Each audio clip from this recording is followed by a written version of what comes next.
friends, this is Miss Katie Jane from Hoover Public Library, and today my random act of read aloud is going to be in honor of grandparents.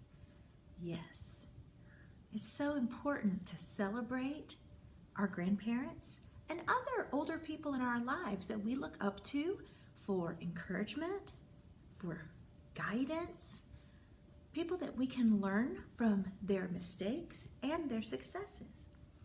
The story I'm going to share with you is also a great story about celebrating diversity. Not everyone looks the same, not everyone acts the same, not everyone has the same traditions. But just because something is different doesn't mean that it is wrong.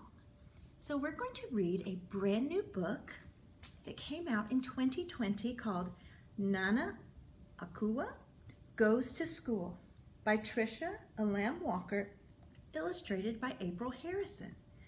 Now, this story has some words in a different language, a language that Miss Katie Jane does not speak, but I have been practicing and I hope that I will do my very best job to try to say the words accurately.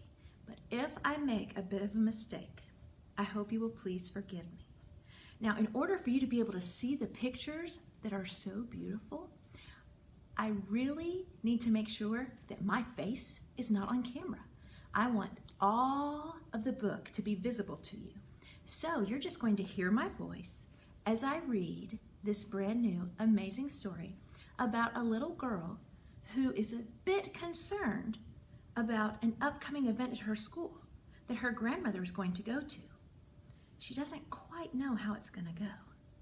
Let's see if it's going to be something good or something not so good. Nana Akua Goes to School by Tricia Elam Walker. It's circle time, Zura's favorite time of the day. She scoots to a spot next to Theodore and crisscrosses her legs on the rainbow-shaped rug. Ready, set, Mr. Dawson says, looking at the children over his glasses. You bet, they respond, and quiet right down. Next Monday is a very important day, Mr. Dawson continues. Each of you will bring your grandparents to school so they can share what makes them special. Yay! Grandparents' Day! Shouts Alejo without raising his hand. My abuelo is the best fisherman in the world, and he can explain how to catch the biggest fish. Bisu thrusts both hands up and says, My Mimi is the best dentist in the world. She can bring everyone a toothbrush. All the children chime in, their voices leaping over each other to tell what's best about their grandparents. Inside voices, please, says Mr. Dawson. What do yours do? Theodore whispers to Zura, but Zura just shrugs. When Zura's papa brings her home from school, Nana Akua, her favorite person in the whole universe, is peeling potatoes for dinner. Although Nana's feet don't even reach the floor, she seems as tall as the giant playground slide. Maybe that's because she's filled to the brim with stories about growing up in West Africa, where people carve statues out of wood, trees drip with mangoes, and crayon-colored outdoor markets sell everything you can imagine. Nana puts down the peeler and gives Zura one of her big hugs, the kind that wrap around you like a sweater. Grandparents' Day is next week, she says. Maybe you can help me decide what to talk about. Zura stares down at the floor. Zura's mommy knows about Grandparents' Day too. Her smile is bright as a sunbeam.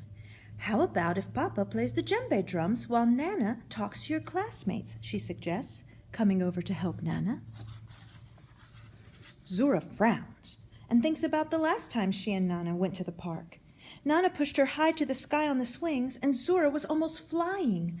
But on their way home, a little boy pointed at Nana, and Zura heard him say to his mother, That lady looks scary. And the very next day, a server in the little tea house stared so hard at Nana, she forgot to bring them sugar cookies with their tea. This is because Nana Akua looks different. When she was young, Her parents followed an old African tradition. They put marks on her face to show which tribal family she belongs to and to represent beauty and confidence. Those marks never wash off and never go away. Zura looks at her Nana, holding back tears that wait in the corners of her eyes. Nana Akua puts down her potato, takes Zura's hand, and says, "My precious girl, why such a sad face?" It feels hard to explain, but Zura wants to try. She swallows and takes a deep breath. "What if someone at school laughs at you or acts mean?" she asks quietly. Nana Akua thinks for a moment. "I have an idea," she says, and puts Zura's arm through hers. Together, they walk down the hall to Zura's room. Nana points to the bed. "How about we bring your favorite quilt to class? These quilt patterns come from another long ago tradition. Even though they are not exactly the same as the marks on my face, they can help explain them. What do you think?" Zura traces some of the designs she loves with her fingers. When Nana Akua first made the quilt for Zura, she explained that the patterns were adinkra, symbols of the Akan people of Ghana. The symbols represent more than 50 important qualities like wisdom and creativity. Zura wishes the marks were only on the quilt and not on Nana Akua's face. Still, she says, "Okay, we can bring it." On Grandparents' Day, Zura wears one of her African dresses sewn by Nana, and Nana Akua looks especially regal in her bright patterned kaba with matching skirt and head wrap. There are lots of oohs and ahs when they arrive. The classroom is decorated with a rainbow of balloons that float up to the ceiling. There are large welcome signs made with colored markers. A tall chair is on the rug for the grandparents to sit in when they speak. First is Alejo's abuelo, who passes around photos of the biggest bluefish he ever caught. Next, Bisu's Mimi shows the class a video called "Mr. Cavity and the Magic Toothbrush." And then Lester's grandparents, who owned a barber shop for many years, hold up matching clippers. "Anybody need a haircut?" they ask, laughing. Finally, it's Nana Akua's turn. She sits in the special grandparent chair with Zura next to her. Zura clutches her quilt tightly, and her voice shakes when she gives her introduction. "This is my Nana Akua, and she is from Ghana, a country in West Africa." Nana Akua squeezes Zura's shoulder and starts talking. "Hello, children. I'm sure you noticed the marks on my face. Has anyone seen anything like them before?" "No," say all the children. "These marks were gifts from my parents, who were happy and proud that I was born," she continues. "I am likewise proud to wear them. Most Ghanaian parents don't celebrate in this way anymore, but it was once an important tradition." Zura watches, her eyes wide as cups, as Nana Akua walks slowly around the circle so everyone can see her face up close. "It's interesting," she says, "that in this country I often notice people who put tattoos on their body that have special meanings." "Yours are way better than tattoos," Theodore says, "because they grew up with you." Nana Akua smiles. "Why, thank you, young man," she says. "I brought some special makeup so that each of you can have beautiful African symbols on your faces too, the kind that wash off. My expert helper will hold up her quilt, which shows some symbols you can choose from." The other students look at Zura expectantly. She unfolds the quilt with care. "Today, I'm going to choose the Besesaka symbol. It looks like a flower, and my Nana told me it stands for power and unity."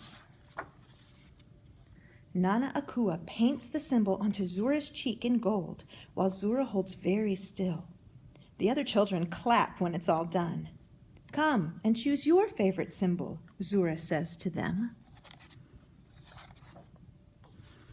Alejo, who wants to be a beatboxer, points to the Shewamudua symbol because he thinks it looks like a keyboard. Nana Akua tells him it means high quality and excellence. Bisu wants to be a veterinarian and picks the Densham symbol, which is shaped like a crocodile, one of her favorite animals. It stands for cleverness. Peter and Inez decide on the Ajo symbol, which looks like the inside of a sliced apple with two identical halves. Twins like us, Peter says. Nana says the symbol means peace and quiet. Like Mommy and Daddy say we never give them, Inez shouts. Nana Akua paints and paints until every child has their own design. The other grandparents choose symbols for themselves, too. Zura's face glows as she watches Nana Akua fold up her quilt to go home. And this time, it's Zura who gives her very special, not like anyone else's Nana, one of those big hugs, the kind that wrap around you like a sweater. The end. I hope you enjoyed that story as much as I did. I also hope that that story encourages you to ask your grandparents about some things from their past. Maybe they did something super amazing that you don't know about. Maybe they're from a place very different from your own. My grandma, who I call Grammy, is 95 years old, and she still lives in Illinois, where she's lived her whole entire life in a farming community. I've never lived in Illinois. I've never lived in a farming community. I've moved all over the world because I was an Army brat, and then I've made my home as an adult right here in Alabama. So there's a lot of things from her very long life that I could really learn from if I just would think to ask and to listen. So I encourage you to reach out to your grandparents today, whether they're right here in town or they're right across the country or right across the world. And if you don't have grandparents that you can reach out to, maybe you can reach out to someone else in your family to learn a story, or reach out to another person in your community who is older that you can learn from. You don't have to be related by blood to be able to share experiences and share lives. I hope you enjoyed this story, this random act of read aloud, and I look forward to seeing you at Hoover Public Library very soon. Bye, guys.